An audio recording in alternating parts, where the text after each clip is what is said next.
நான் கண்கள் மூட மாட்டேனடி செல்லம்மா, நான் கண்கள் மூட மாட்டேனடி செல்லம்மா.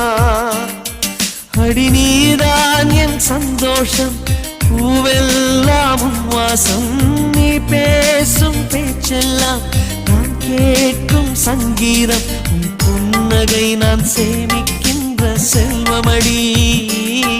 நீ இல்லை என்ற